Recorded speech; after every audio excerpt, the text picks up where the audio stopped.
Hello guys, এই যে সকালে আমার সব কাজ হয়েও রান্না চাপাই দিচ্ছি। এখানে আছে মটরশুঁটি, পটল, সয়াবিন, এটা মাখা মাখা করব। আর এদিকে ছোটো মাছ এটা ভাজানো হচ্ছে, এই যে ভাজতেছি। আর এদিকে আলু ভাজা, তো আলু ভাজা হচ্ছে। তো হ্যালো গাইস, তো তো আমি রান্না করছি। তো আমার রান্না হচ্ছে, রান্না হওয়ার পর আমার আজকে বুধবার সেন্টার, এদিকে আমার একটা মায়ের ছুটি হবে, তো হয়তো সেখানে চলে যাব।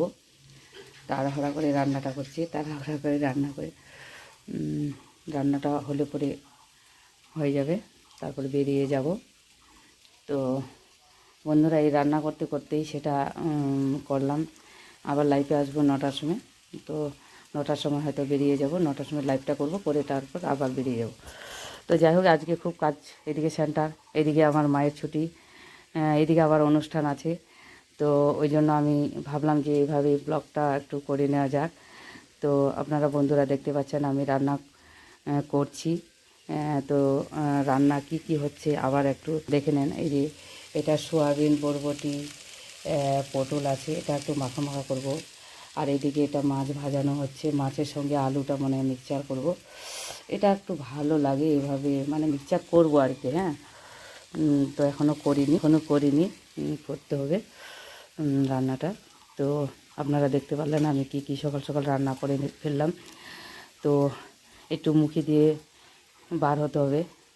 তো আমি নিজে সব, তো আমাকে তো রান্নাটা করতে হবে, কেউ তো আমার রান্না করার মতো লোক নেই। যাই হোক, রান্না হচ্ছে এখনও। উনানটা জ্বলেনি, যে উনান এখনও জ্বলতেছে। তো ওটা একটু মাখা মাখা করবো, তো এখনও জ্বলতেছে উনানটা। এই যে ওটা হচ্ছে, এটা হচ্ছে। ভাতটা হয়ে গেল, ভাতটা নামাই নিলাম। তো এই জন্য আমি আবার তরকারিগুলো আগে, আমার সিস্টেম তরকারিগুলো রান্না করে তারপর ভাতটা দিই। তো ভাতটা পরে হয়তো ঠান্ডা হয়ে যায়, ওই জন্য একটু, যেহেতু বাড়িতে থাকবো না ওই জন্য ভাতটাকে আগে দিয়ে দিলাম। আর যদি বাড়িতে থাকি তাহলে ভাতটা হয়তো পরে দিই। তো যাই হোক বন্ধুরা, আমার রান্না আজকে এটাই। Tata, bye bye. তো বন্ধুরা, আপনারা কমেন্টে লিখবেন কেমন